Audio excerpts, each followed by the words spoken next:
welcome to everyone. My name's Richard Black. I'm head of the College of Social Science. It's a really great pleasure to welcome you to this inaugural lecture on the tempered, radical, and other stories. I've been given a four-part plan, which I need to explain to you. It says Richard's introduction, that's me. Nicola's lecture, that's Nicola. Professor Sheila Greenfield will give the vote of thanks, and then drinks reception. Okay, so we'll try and follow that to the letter. Let me tell you a little bit about Nicola by way of introduction. Nicola was born and raised in London, one of two children. Her mum, Kay, and her brother, Jonathan, are here today. I don't know exactly where, but hello, welcome. Her wife, Rachel, and her son, Rufus, who's 4.5. Say hello, Rufus. Welcome. Are also here. And her parents-in-law, Colin and Janet, and lifelong family friends, Annie and Jerry are also here. So welcome to all of you. It's great. These events are so great because they're a mixture of family and friends and colleagues. And that's also what makes it so scary for the speaker as well. Nicola started her life in academia just down the road at the University of Warwick, where she completed a BA in politics and sociology, a dissertation under the supervision of Professor Steve Fuller. She did her MA in sociological research in healthcare, where dissertation was supervised by Gillian Bendelow, who I think isn't here, but who I know very well. She then applied for an ESRC studentship, took a year out working and traveling while she waited to find out whether she'd been successful. Such a well-planned thing here. And she was, so she returned to Warwick to complete her PhD in sociology under the supervision of Dr. Carol Volkovich, who is here. Carol, welcome. And Professor Simon Williams, who is online. So hello, Simon, online. The PhD was a comparative ethnography of two institutions for training complementary and alternative medicine practitioners.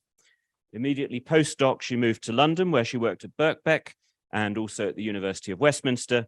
And in 2009, she moved to the University of Birmingham to work in the College of Medical and Dental Sciences.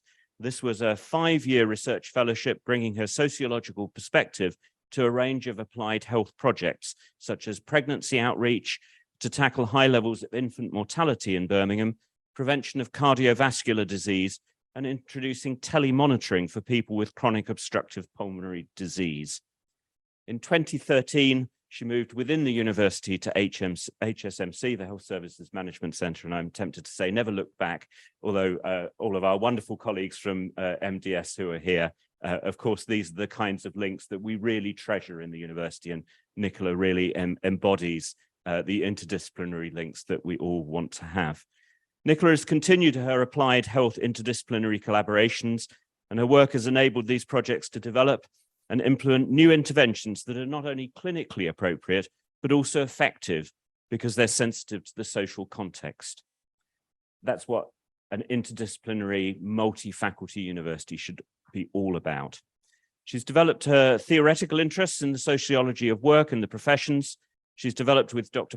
Patrick Brown at the University of Amsterdam theories of risk work. And this is about how epidemiological calculations about population level risks are then applied in one-to-one clinical context to drive lifestyle change or support medication taking, such as statins. Her work in this field matters to the real world because her theories allow us to preempt and manage the tensions faced by frontline workers. And this also allows us to design better policies and training programs as a result. Nicola has also made significant contributions as a methodologist, specializing in qualitative and ethnographic methods. The paper that she wrote with some colleagues who are here today on the framework method has come to be known as something of a Bible by many qualitative health research PhD students here at Birmingham. She's always seen educational scholarship as equally important to the life of an academic and has made a particular contribution around inclusive education, working with Dr. Nikki Ward and others. Their project was selected as our institutional nomination for the Advanced HE Kate Award, Collaborative Award for Teaching Excellence in 2017, and they ran the first ever international conference on LGBTQ inclusive education. Nicola won an institutional award at Birmingham for educational leadership and a national award from Stonewall as a role model of the year. She's collaborated internationally around this work, including in very different cultural settings, such as Japan and Nigeria, where in the latter there's still an anti-homosexuality law that in some regions carries the death penalty. But even in these challenging contexts, she's worked collaboratively to improve things around the training of health professionals.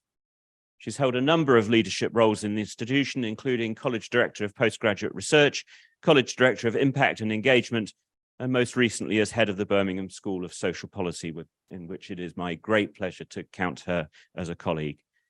A few things you might not know about Nicola. She apparently loves sport, although quite willingly will accept that she has no coordination and can't catch or throw. So she's always done alternative sports, surfing, yoga, and running. Indeed, she's a qualified yoga instructor. And she also loves reading and is currently studying for an MA in creative writing here at Birmingham and has performed at the Birmingham Literature Festival. She loves music and cooking. Rachel apparently grows the food in their veggie patch and uses them as a way to decompress at the end of a day of work, as well as to relax and feel creative. And with that introduction, I should take up no more time. Please give a warm welcome to Nicola Gale. Thank you. Thank you. It is a bit nerve-wracking, I would say, despite doing lectures a lot, but this does feel a little bit different. So thank you, Richard, for the introduction. Thank you all so much for coming. I did quite a bit of research to find out how you do an inaugural lecture, and it turns out everyone does it differently, which is not helpful. So anyway, I took it as license to do whatever I wanted. So this lecture is structured around 5 short stories from my career. And I do know there are a few people from creative writing in the department here, so please don't judge me on the technical quality of my stories. However, a colleague in chemistry did say to me that everyone should have a when I was a kid photo in their inaugural. So there's mine. I always have some nice ones with my family too. So my mum and brother who are here today, and also in that photo is my sister-in-law and my collection of nephews. There's one of me singing Christmas songs, and my speciality is Good King Wenceslas. I am not going to do it for you right now. I'm thrilled to hear. There's Rachel and me, our first cry together, and then also our wedding. And then these are the animals, the many animals, the cat and the dog. We do have 2 more cats, but they're feral cats and they don't like having their photos taken. So, and there are our hens.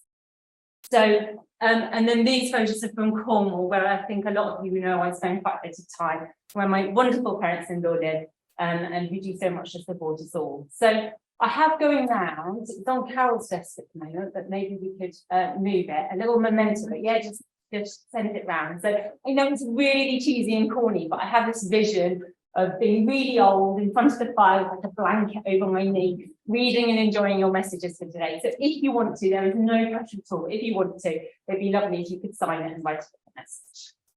So, story 1. So this one's called The Scenic Route. So when I started my undergraduate degree in politics and sociology at the University of Warwick, I had no idea what an academic career was, what it felt like, what it looked like. And it was nowhere on my horizon. Both my parents have professional jobs, but neither have been to university. So at school, I loved art, I loved maths and geography, and so I considered jobs like architect, civil servant, accountant, town planner. But academia as a career choice emerged quite surprisingly. I was really enjoying my undergraduate course, and I was doing all right. But things really shifted for me when I completed a 2nd year module called Field Studies for Social Research. And for it, we all had to conduct like a mini ethnographic study. And for those of you who don't know what ethnography is, it's a form of research where you go out into the field and you kind of participate in the community that you're trying to study to understand its urban and rurals. So my project was a comparison of a community pharmacy and a health food shop. And I was interested in how they engage with their customers around their health. And I titled, and I thought it myself very amusing, no doubt at the time, Retail Therapy. And I got a first, and it was my first. And it really changed the way I thought about sociology. And so going into my final year, I decided that I really wanted to do well in this degree. But because of my marks so far, I knew that I needed to get a first for every module and the dissertation to get a first overall. So I had a wonderful group of housemates, and we all, for our varied reasons, needed to work hard in that final year. My son's here, so I won't mention some of the things that distracted us in those 2 years. We got up, we made our packed lunches, and we drove my battered VW Golf to the library every single day for that final year. And at some point, the poor car got written off, but we did get our the grades we hoped for. So I did a master's, then applied for a studentship to my PhD. But it was only probably once I started teaching myself in the second year of my PhD, where I went full circle back to teaching that module on field studies, that I really thought that this could be a career for me. But it's fair to say I didn't really have a plan. And halfway through my PhD, it was another comparative ethnography, but this time with 2 training institutions for complementary therapists. I decided to move back to London. This wasn't a career decision, it was just that my family and friends were there, and I commuted each week up to Warwick to teach and to see my supervisors. There have been 3 babies in my life so far, and the PhD was my first baby. It occupied the biggest space in my life for those 3 years. And its influence really extended far beyond the theories, the methods, the data that comprised it. It was called Knowing the Body and Embodying Knowledge. So it was about how people acquired knowledge during their training and knowing of the body, but also how the knowledge changed them as people as well, which is what I conceptualize as embodying knowledge.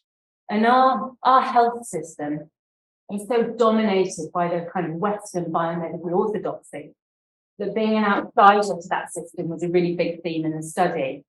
And one example I often use when I'm trying to explain to people what this means is that the practitioners didn't really conform to conventional social norms. And even after a year in the field, I didn't always know what they did for a living.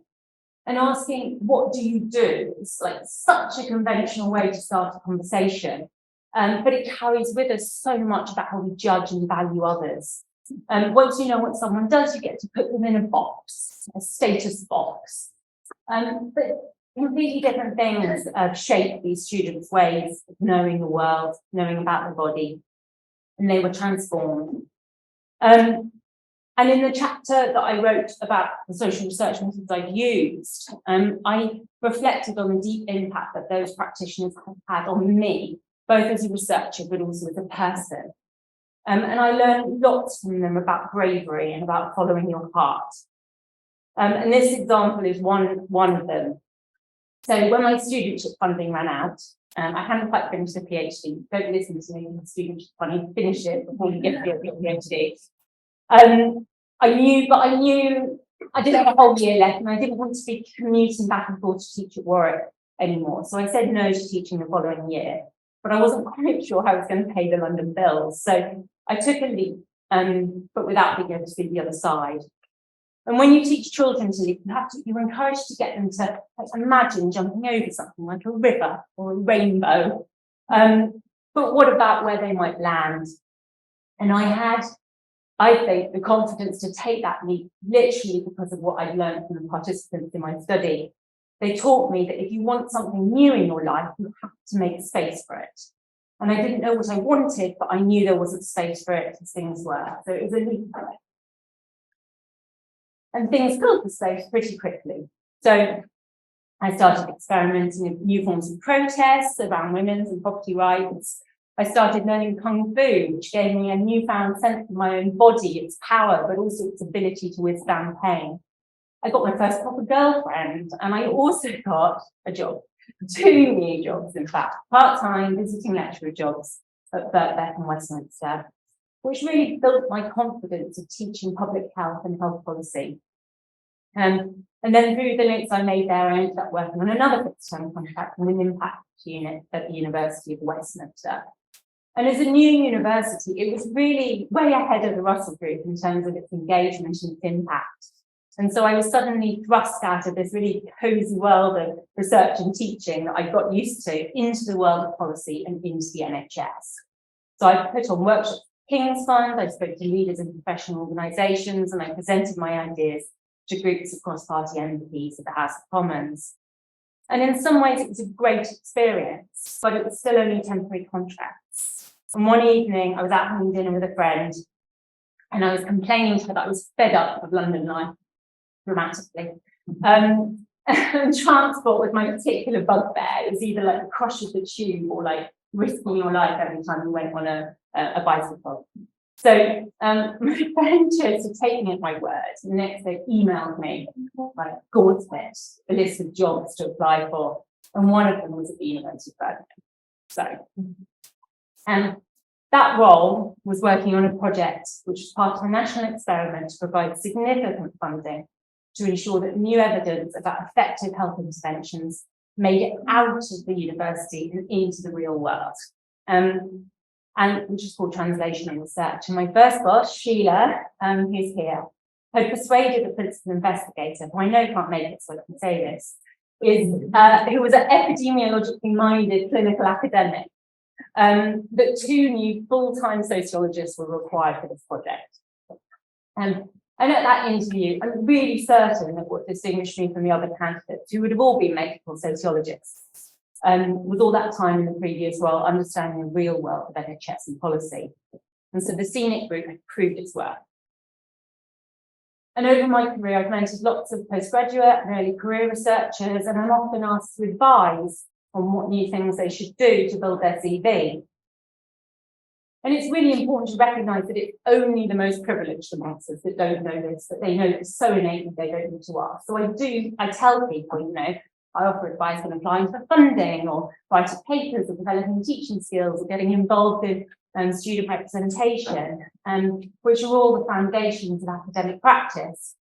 But I also try to always say that there is not one right way, that you never know how the different streams of your life will come together in such an unexpected confluence, which then may end up being your next big thing.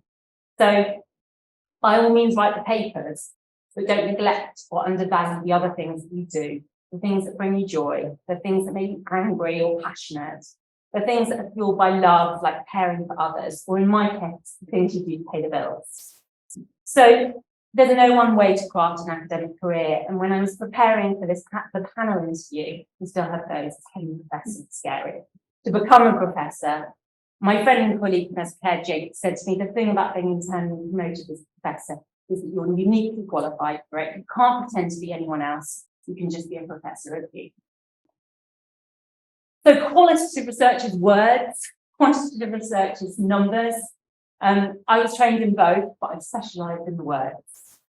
So much qualitative research starts with people telling their stories of their lives, of their work, of their relationships, their challenges, their illnesses, their pain. But these stories have often not been heard before, or more accurately, they have been heard, but not in this way. So someone with a chronic condition, for instance, will have told their story multiple times. They'll have told it to the GP, to the practice nurse, to the specialist, to their friends, to their family, to that person at the bus stop. And they will have told that story slightly differently each time, but they will have inevitably abbreviated it to 5 minutes, to 1 minute, 30 seconds. And they will have picked the bits that they think the other person wants to hear. And one of the pleasures of conducting qualitative research in health is that you often get an hour or 2 of uninterrupted time to listen to a person's experience, their story. And sometimes you have to draw it out. You have to give them permission to say more because they're so used to being brief. But time and time again, people will say how valuable it is to tell their story. They will also tell you that no one's ever heard it all before or cared to listen. And don't get me wrong, they're understanding and generous. They know their friends have got their own challenges and heartbreaks to deal with, and they know the doctor has hundreds of other patients to care for too. But it's an honour to hear another person's story. So this story is about learning to listen and how as sociologists we can tell a good story in turn. So let's picture the scene. Young sociologist moves institutions to a huge medical school in a Midland city. Oh yes, you get heroin in here and stories are normal, so that's good. And she's been trained at one of the best sociology departments in the country to be highly critical of the way that conventional biomedicine is blind to social, with its focus on the patient, the diagnosis and the cure, rather than the broader social conditions that produce inequalities in health. She also, as you know from the PhD, has a research interest in those operating well out with the margins of orthodoxy in the health system. dear reader, she feels a little out of place. Fortunately, there were allies on the scene. Her boss, the aforementioned Sheila, and the other researcher who was appointed at the same time as Abby Redwood, who I think might be online. But the three of them are surrounded by epidemiologists, statisticians, economists, and lots of clinicians. And having spent the most of her academic life up to this point critiquing the health system, it comes as a bit of a surprise to this young sociologist that these colleagues are very nice people indeed, who are deeply committed to improving care for patients. And a small interlude, this young sociologist does end up marrying a doctor, but we'll save that story for another day. So she reaches out to other social scientists, hosts in Birmingham a network for those doing social science research on cardiovascular conditions. She sets up a regular bring your own lunch seminar for qualitative researchers, which still runs nearly 15 years later, and eventually represents qualitative researchers on the school research committee. But I'm getting ahead of myself in this story because it's a story about what makes a good story. So it's 2010. And at this point, the really powerful idea of a hierarchy of evidence in health research is still relatively unchallenged, or it feels that way. And this hierarchy has meta-analysis of multiple quantitative studies at the top, followed by randomized controlled trials and cohort studies and case series and case reports, and right at the bottom, subjective experience. And so well-meaning colleagues ask her things like, well, what is qualitative research? Isn't it just anecdote? And how can any of it be generalizable? How can any of it be useful? And on the other side of campus at this point, a lot of social scientists are just really not that into methodology. And some social science journals don't even require a method section. So our young sociologist finds that methods are a way into these kinds of questions. And she hones her skills explaining to non-social scientists how it works.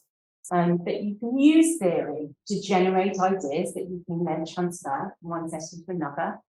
And that this idea is analytic generalizability rather than statistical generalizability. And that this kind of research is, believe it or not, actually quite useful for explaining the world around us and predicting how it might unfold in the future. And so in doing that, she deepens her own knowledge about doing qualitative research through teaching others, through persuading them of its value and rigor. And eventually she writes a paper. And I couldn't really do an inaugural without mentioning my most cited paper, which I think we'll all agree has a very exciting title, which is Using the Framework Method for the Analysis of Qualitative Data in Multidisciplinary Health Research. I still recommend it. Thank you. But as in the words of one of my co-authors, Dr. Gemma Heath, been keeping our citation metrics artificially inflated since 2014. So when you become a trustee of another person's story, what should you do? What should the sociologist do? She must understand it, make sense of it, and alongside all the other stories that she collects, she must share it. And people share their stories of the health system with researchers because they think it will make a difference, because they think it will make it better for the people who come next. And the reader of a well-written qualitative research article should recognise the world that's described, but also feel like they've seen it with new eyes and they've been given new insights. And I really believe that there is a power in sharing stories in this way. And that some stories need telling more than others. You know, as a sociologist, you've got access to all these kind of privileged spaces in medical schools, expert conferences. And then there's that opportunity to share stories from the margins, challenge stereotypes, and amplify the voices of those who've been historically marginalised or minoritized. But our young sociologists learned that writing research articles is not the only way. Research articles are vital. They are vital to make sure that you can justify and evidence your arguments, to make sure you can persuade other experts that you know what you're talking about. But the people who read the research articles are not always the people who need to hear the stories. So our now not quite so young sociologists learned that there are many ways to tell stories, and she's worked with artists, scriptwriters, poets, and filmmakers to tell stories in new ways. And this is a journey she's still on today, learning new forms of storytelling, and currently, as Richard said, studying for a master's degree in creative writing. So, these images are from a series of short films about community health workers that Polly did. She did. And the challenges of their work, managing risk at the front line of practice, which Dr. Patrick Brown and I have termed risk work. And it was a collaboration between the university, between an arts organisation led by Polly, a third sector organisation and patient representatives. So what did our young sociologist learn in this story? She learned that stories matter, that stories can change the world, that different people will listen to different kinds of stories, and that the job of an applied sociologist is not only to capture the essential essence of the stories, but also to find the right way to share them. Number 3. So this story is called All Fair in Love and Firsts. I have a spoiler alert for this story. All is not fair. Neither the outcomes nor the tactics, and the idea that success is purely based on merit is an insidious but widespread myth. Privileges and opportunities are not distributed evenly, and we don't all have the same chances in life. Even the idea that we have choices is not always helpful when each and every choice that we make is constrained by a variety of social, economic, and political externalities. And the school that I now lead, the School of Social Policy, is underpinned by a commitment to social justice. And that commitment comes first from admitting that things are not fair, and second, a belief that more fairness would be a good thing. So that's what this story is about. It's about how we can work together to make things fairer. And in academia, as with many professional sectors, things are not equal. Only 28% of professors in higher education institutions are women. Only 11% of professors are from a minority ethnic background compared to 18% in the general population. Only 4% have a known disability compared to 18% in the general population. And when you combine those different things, the effect is even more stark. So out of more than 22,000 professors in over 160 UK universities, only 41 of them are Black women. And there are some dimensions of social difference that we don't know anything about. We don't have reliable data on, things like gender diversity, sexual orientation, religion. And for our students, it's similar. It's a similar picture. There's an idea of the degree awarding gap, which is the difference between the proportion of good degrees that are awarded to different groups of students. And the biggest gaps exist between students of different ethnicities. But this is not about ability. All students have to meet the same entrance requirements. This is about what we do in the university to create an environment where everyone feels like they can belong and that they're supported to succeed. So inequality is endemic, but I don't believe it's inevitable. And most statistics show that things are getting better slowly. And this is in part due to changes in the wider world. And it's in part due to the work of many inside the academy in their activism, in their research, and in their teaching. And my own journey with understanding the impact that social science teaching could have on our lives outside the classroom started with a third-year undergraduate module called Sexuality and Society, which was convened by Carol, who is here and eventually supervised my PhD. And it started for me a process of really understanding and being confident in my relationship to my sexuality. So skip forward 10 years, and in 2014, which itself scarily was nearly 10 years ago now, and Dr. Nicola Ward and I sat down one day to discuss the challenges faced by lesbian, gay, bi, trans, and queer students. And this is at the height of the time when "you're so gay" was like the most common playground insult. And regrettably, we were hearing about it a lot amongst adults too. And a lot of the conventional wisdom suggests that, university is a good place to be gay because, you're getting away from home and you were making new networks and wasn't this great. And to a certain degree, that was true, but it wasn't the whole story. So Nikki and I linked up with the Student Guild, us, people working in the city like Sean, determined to try and work out how we could address some of these issues of trans, bi, and homophobia in the university. And we had to work really, really hard to get a survey shared. across the university. But when we did, we were blown away by the response. We sort of, you've done surveys before, you're like, you kind of hope for 100 responses. We got 1,000. So 1,000 staff and students shared their views and wrote just really detailed like tomes about their experiences of negotiating issues of sexual orientation and gender identity at university. And nearly half of the students who responded had heard homophobic, biphobic, or transphobic language used in their department. And less than a quarter were confident that a lecturer would intervene to challenge bi, trans, or homophobia. And our work really led us to the view that one of the biggest challenges was just the invisibility of the issue, the silence around the issue. And there were lots of really well-meaning people who weren't actively or intentionally discriminatory in their practice, but they didn't feel confident in addressing the issues as they arose. So they just said nothing. But doing nothing left students feeling uncertain or unsafe. So we worked collaboratively to change that. We took data and stories from the students to their lecturers. So engineering professors heard stories about engineering students, history lecturers saw the data about how many of their LGBTQ students had discontinued their studies and how much higher that was than their cis and hetero counterparts. And we worked with them to think about how they could make their lecture halls and their laboratories more welcoming places.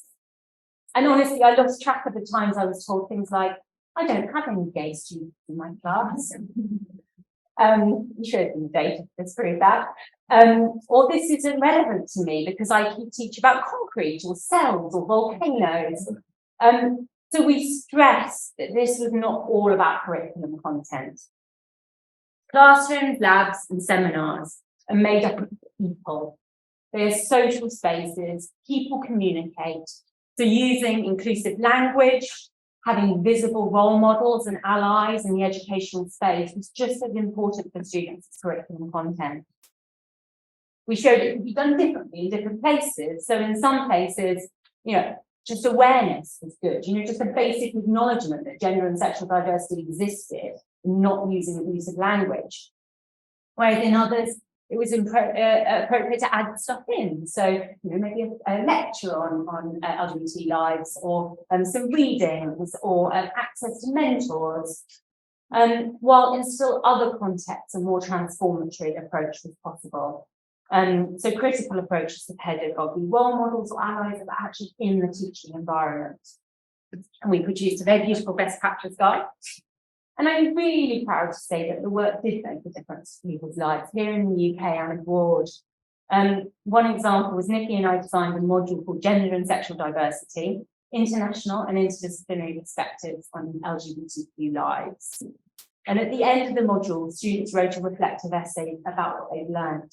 And these were an actual joy to mark, like honestly, my best mark ever.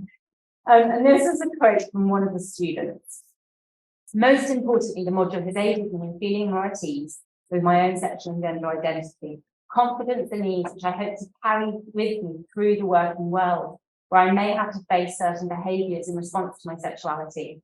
I'm determined to work hard towards developing a healthy narrative surrounding LGBTQ issues, working actively to shut down stereotypes and avoid bold discrimination. And I also wanted to share, so I work very closely with Dr. Adepemi Saponi from the University of Lagos, so I think it's online. Hello, Penny. First on her PhD, and then on her ongoing work now around equality in Nigerian higher education. And she ran 2 national conferences in Nigeria on inclusive education, which were modelled on a conference that we run here at Birmingham. And at the conference, this slide.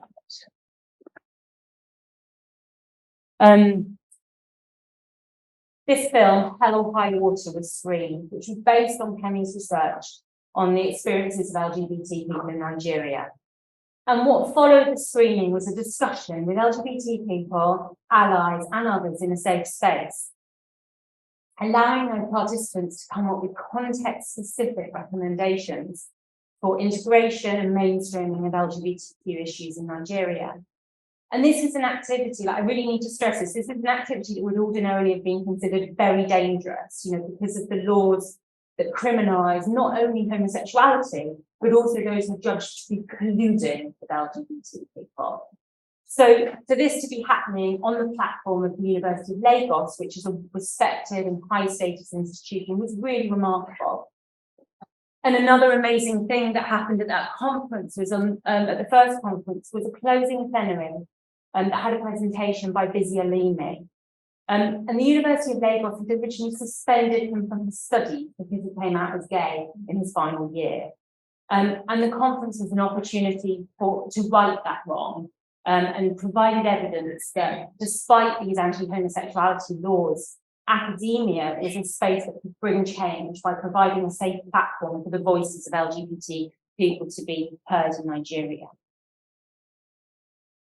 So why most of my own work around inclusion has been in solidarity with the LGBT community of which I'm a member. There are also lots of other difficult questions that I feel I must ask myself regularly. So how do my privileges play out in the interactions with others, and how can I become more aware of them? How do I live in solidarity with others who experience different sorts of oppressions? How can I avoid being a bystander to oppression, such as racism, Islamophobia, anti-Semitism, ableism, or ageism? And how can I influence this institution that I'm part of, the university, but also the massive institution that I study, the National Health Service, to be fairer and to be able to thrive on drawing on the energy, the intelligence, and the creativity of all who want to be part of it? And how do I deal with working in international environments, including some where my identity means I would be breaking the law of the land if I set foot there? I haven't been able to go to a field site for this reason, and I haven't yet been to our university campus, which is in Dubai, for this reason too. And there's a huge way to go. And when you look across society and institutions, the inequalities are real, the effect is powerful, and sometimes the experience can be devastating. But I think limiting who we have and who we include in the academy also limits the chances of different and novel perspectives. And let's be honest, we're at a bit of a crisis point on the planet. And so to borrow the phrase, if we keep doing the same thing, the same people over and over again, how can we expect different results? Diversity is not only the right thing, it's also essential to our survival.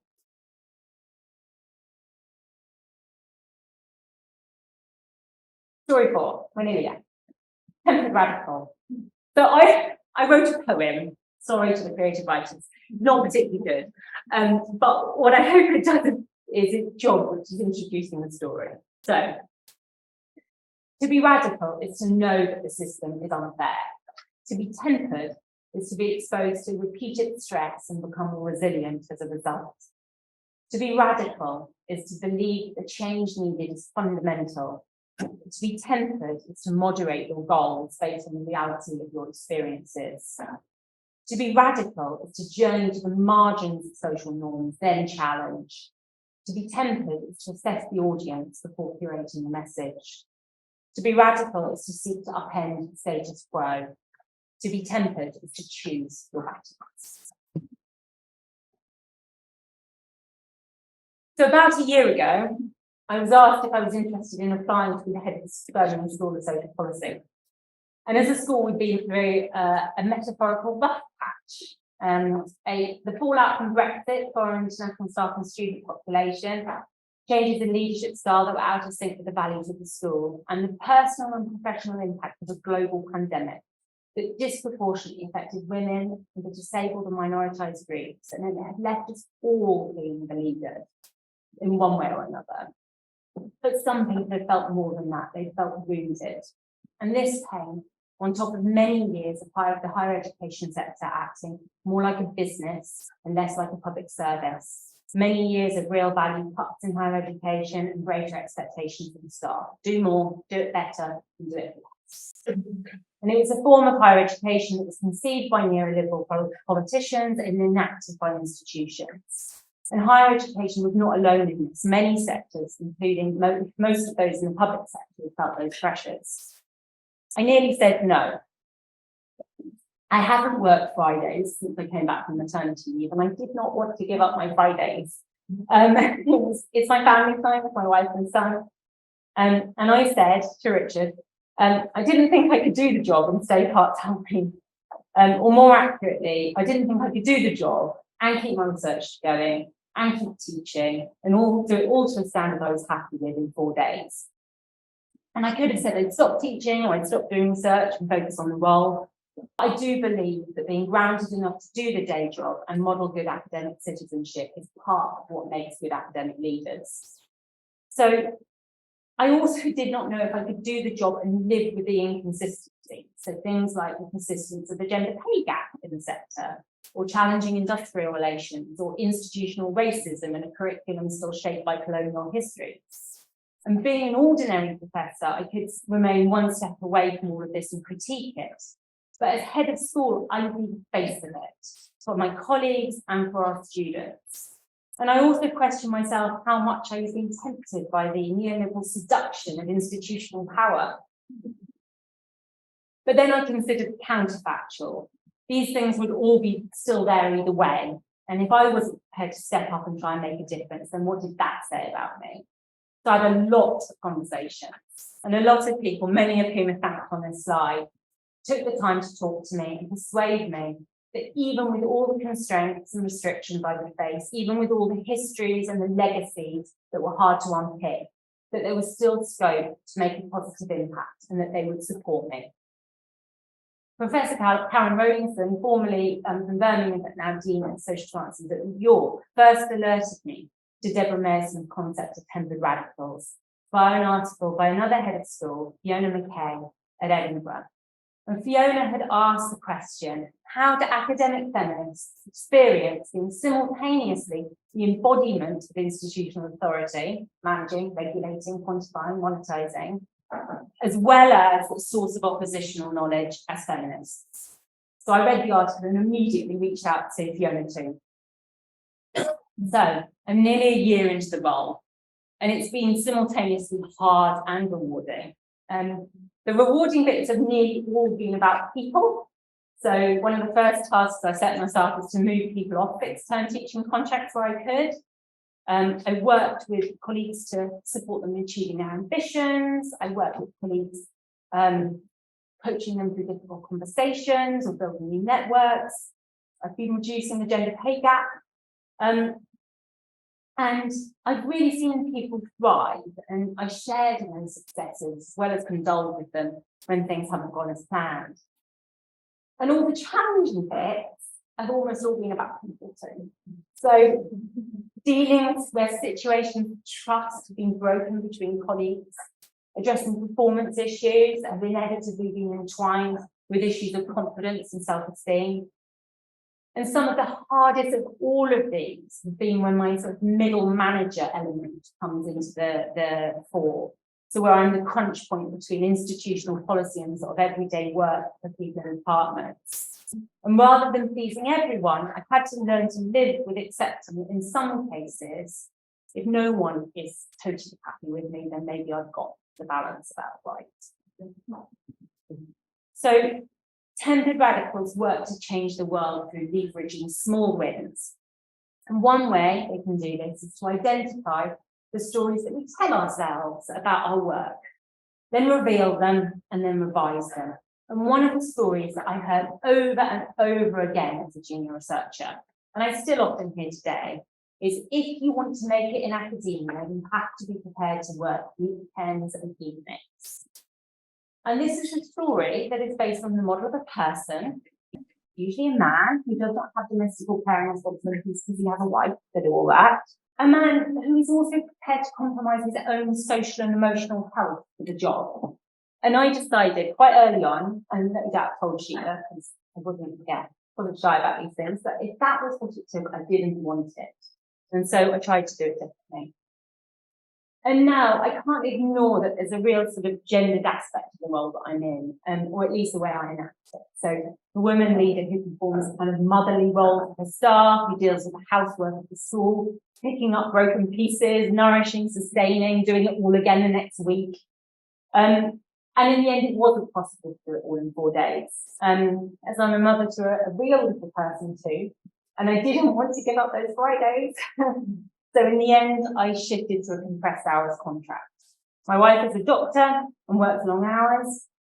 So in the week, I drop Rufus at kindergarten in the morning, and then I pick him up, or his grandparents do when they're around. And then I spend time with him, playing, reading, bathing, watching Octonauts or Rainbow Rangers, which I think might be what's on the iPad now, and snuggling him to sleep.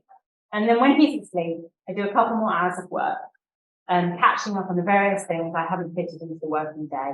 I get to keep my Fridays, and this works for me. And this is the whole point of flexible working. It's flexible. You know, it works around the other things that you want to prioritize in your life. So I have hobbies. I'm a mother. I work flexible hours. I rarely work weekends. And now as head of school, I try to visibly model that balance so that fewer and fewer people in the future will hear or believe the myth that a career in academia is all or nothing. So in the language of the tempered radical, it's a small win, but I hope it makes a difference. Right, that's one. What is the future of the university, or life as a university professor, or life as a university professor? So I've introduced quite a lot of the characters and the setting, and this story picks up what comes next. What now? I'm in my early 40s, so I'm halfway through my career, and as it happens, probably halfway through my life. So what is in store for the second half? Now, I want to preface this story by saying that I really love my job. And I know with every ounce of my being how lucky I am to do it, and to do it the way I do it, where I know I'll be taken seriously, where I know I'll be listened to, where I know I've made a difference to the lives of my students who've then gone on to make a difference themselves in their own careers. And I know I've made a difference in collaboration with many others to the people who use our health system and the health system in other countries. And I do know what a privilege it is to have a job that's relatively safe, and I know I can pay my bills. But safety is not enough. It's not enough at a personal level, and it's not enough at a political level, or not for me. And I still want more. I do work flexibly, and I work to maintain work-life balance and to not lose myself, to care for my body, to nourish my soul with movement and creativity. But the stresses and the strains of the job are real. And the sense of responsibility is something I particularly struggle with. And Matt Berg and Barbara Sieber wrote a book called The Slow Professor, and it builds on this concept of slow with a big S, so like fast food, slow food.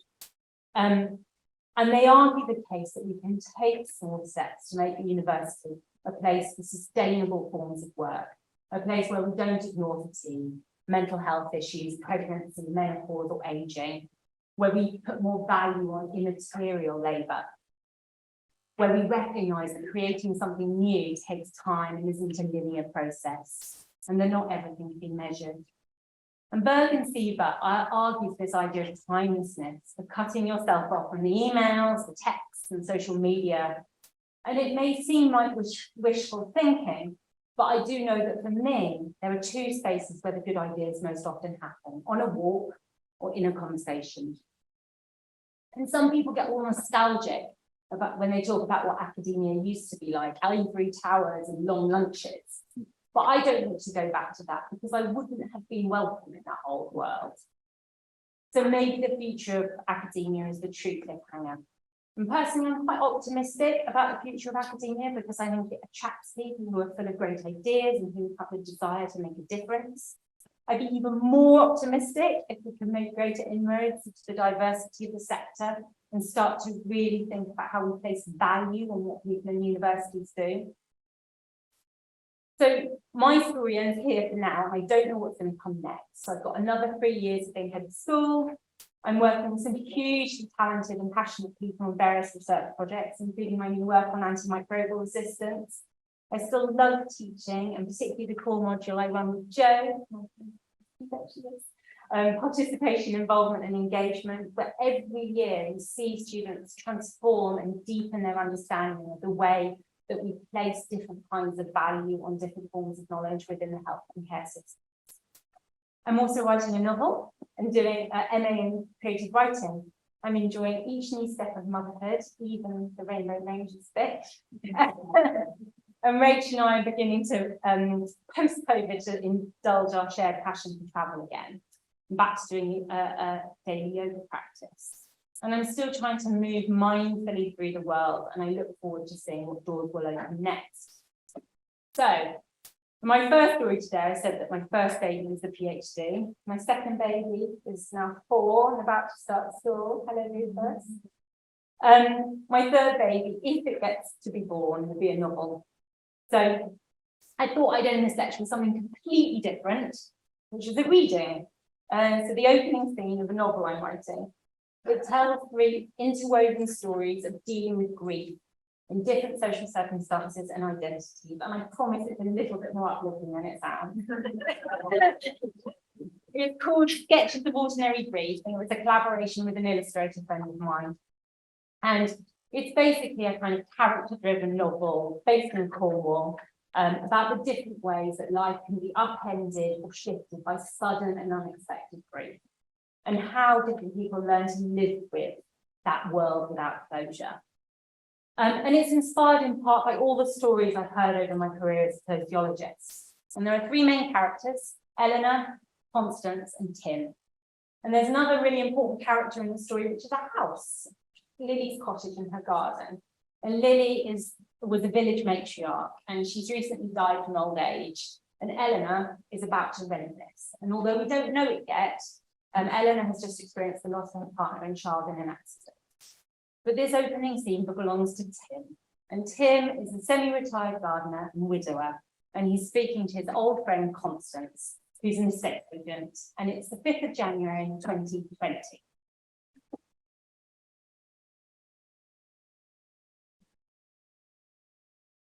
I've left Lily's cottage. Tim paused, phone to ear, to take in what his dear friend Constance had said. Really? Already? But, he faltered. Constance in turn stumbled over her words. I know, the family were going to renovate it, but they weren't starting until spring, and she took a deep breath and started again. Well, Tim realised he was going to be treated for one of Constance's long speeches and sat down. He was on the landline, and he wished he brought his cup of tea over to the sofa with him before picking up the phone. The cat hopped on his lap and he started stroking the fur behind her ears. She would purr. Constance began. So, this girl, well, young woman, well, younger than us women, arrived in the village a few days ago, staying at shipwrights, looking for a long-term rent. She didn't have a huge budget, but she said she'd put down a whole year's rent in advance. And I started showing her all the normal things: flats, accessible locations, all the things that I thought a young woman on her own would want, but she didn't like them. And she was so quiet. And Tim, and here Tim realised Constance was pausing for effect. She wears a ring. Ring? A wedding ring. Oh, but she's on her own, Tim. Oh, right, of course. I was a bit embarrassed to have missed that. Constance continued, apparently undeterred. And well, I just couldn't face it, but somehow she reminded me of me, many years ago, coming to our dark corner of Cornwall for the first time. I mean, she's white, and she's not coming to live here with her brand new Cornish husband, but, oh, okay, so I don't think she's anything like me really, but still, there was something. Oh, right, Tim wasn't sure what to say. Constance, clearly hoping for a little more engagement, pushed on with her case. Anyway, it just occurred to me about Lily's cottage. I took her, and she didn't say much. She hasn't on any of the viewings. She's not rude. In fact, she's impeccably polite, but she's close. And we walked into the kitchen, and she just said, "When can I move in?" Just like that. Can you believe it? When can I move in? I panicked then a bit because I thought, what if the family say no, want to just go ahead and do the renovations? Tim suspected that Constance was trying hard to persuade him this long-term let was a good idea, because building work was always a source of anxiety in Cornwall. Things being modernised was usually a euphemism for getting something ready for the holiday market. Constance continued, but I spoke to the youngest daughter, the sensible one, and she said yes, thankfully. Realising he would have to contribute to this conversation at some point, Tim murmured, "Oh yes, she is sensible." He fidgeted and the cat hopped off, so his lap felt suddenly cold. She, the girl, I mean woman, wants to move in immediately today. She didn't need the house emptied, none of it. She says she's only bought 2 bags. She doesn't have a car, so I've said I'll drive her and her 2 bags to the house later. Her name's Dr. Eleanor Forbes. I don't know what kind of doctor. There was a big pause, and then Constance said, and this is what I really wanted to say, the family still want you to do the garden, if you want to do that. They will pay for it rather than the tenant. I think they're as fond of their mum's garden as you are. And Eleanor, she said she was happy with that too. Tim surprised himself with how relieved he felt. Oh, good. He could hear Constance breathing a sigh of relief too. And the main reason I'm phoning you is, despite saying that she's fine with it, I don't think she's got any idea how to work with a wood-fired arbour. She's from London, for God's sake. And it won't have been lit for ages, so it'll be a nightmare to start. So please, could you pop in? Just get it going, build a fire in the living room, make one in Lily's bedroom too, so she just has to light it. It's so cold and it just wouldn't be right to drop her off, I don't think, without a bit of warmth. Tim said with feeling, of course, whatever you think is best. What time are you picking her up from the shipwrights? 3 p.m. So we get there before dark. Right, I'll go now. And he stood up poised. Thank you, Tim. Tim hesitated before asking. Lily would have liked her, wouldn't she? I believe so, Tim. I do believe so. But I hope you're all a little bit intrigued to see what will happen more. And how to conclude. So for me, social science goes far, far beyond our conventional ideas of what science is. We're not merely observing the world and reporting it objectively. We're exploring how things can be better, and we're working with others to change them. And the way we learn to think literally shapes our lives and the lives of others. Our theories and our stories offer what Oscar Wilde's called beautiful forms, things that allow us to find new ways of expressing ourselves. And the various diversions I've taken over my career, I think, have all contributed in their own way to who I am here today. And I'm hopeful of many more scenic routes in the future. And there are so many people who to thank for the part they played on that journey. And the list on my slide haven't been exhaustive, they just related to the particular stories. But I want to say thank you to everyone and all of you in person and online for today for your support. And that is the end. Thank you.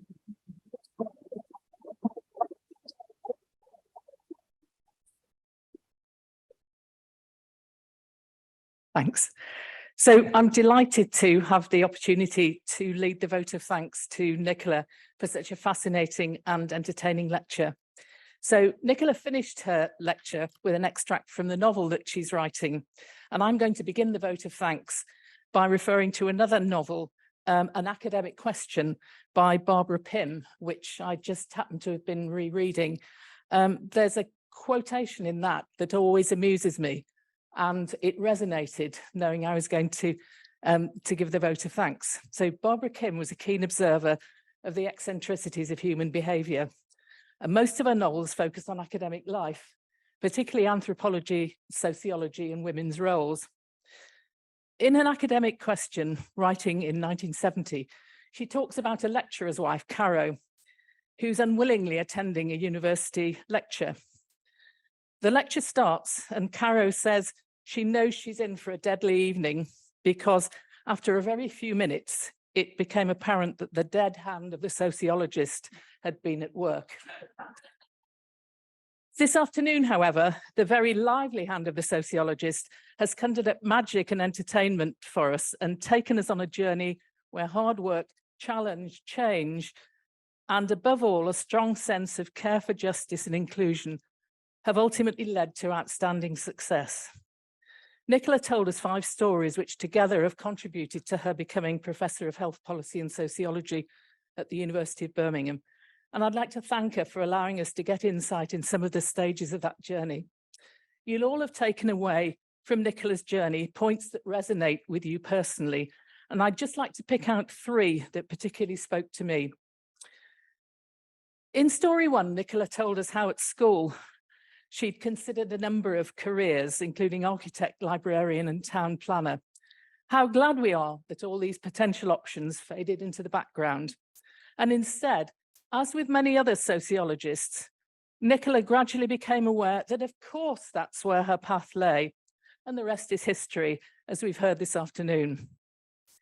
Storytelling's been a leitmotif throughout Nicola's lecture, and listening to other people's stories, as you said, is and making sense of them using qualitative analysis techniques is the sociologist's bread and butter.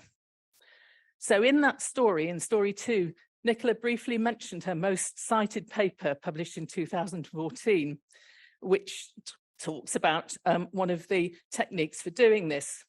I think she was far too modest when she talked about this paper. It is the go-to methods paper for this type of data analysis for students and researchers internationally. And according to Web of Science this week, has 4,334 citations. Not bad, a significant achievement and a wonderful resource for the academic community and the University of Birmingham. So finally, story 4, and Nicola's stepping up to becoming head of school of social policy and her experiences so far. When describing that role, she could have talked about any number of issues, buildings, meetings, having the power to make decisions. But what came out overwhelmingly was interactions with others. She told us the rewarding bits have all been about people, and all the most challenging bits have been almost about people too.